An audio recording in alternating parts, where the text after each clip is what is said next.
So here's another question on time period. This is question number 17 of the book.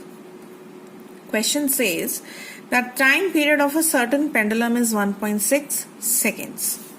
How much time is taken by the pendulum bob to move from one extreme position to the other extreme position of its oscillation?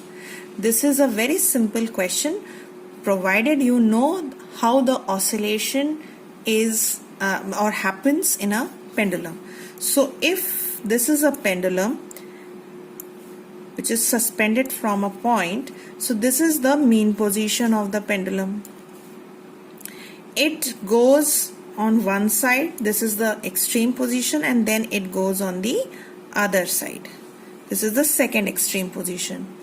So the oscillation time period of oscillation of this pendulum is 1.6 seconds. That means when the pendulum goes from mean position to the extreme position to the another extreme position and then comes back to the mean position.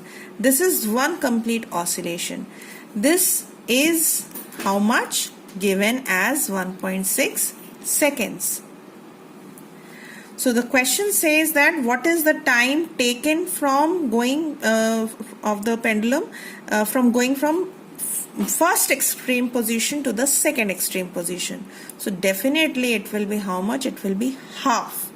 So the answer will be 1.6 upon 2, which is 0.8 seconds.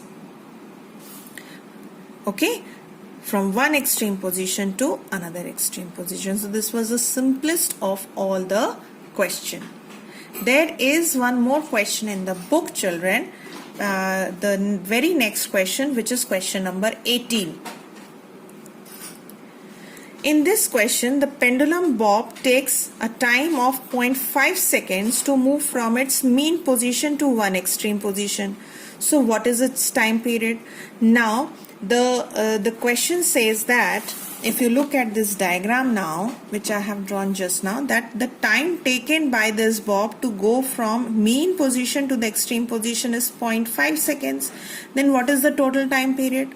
So if a pendulum is going to one extreme position from the mean position to one extreme position in 0.5 seconds, then it will take 0.5 seconds to return to the mean position, another 0.5 seconds to go in the extreme position, and again 0.5 seconds to come back to the original position.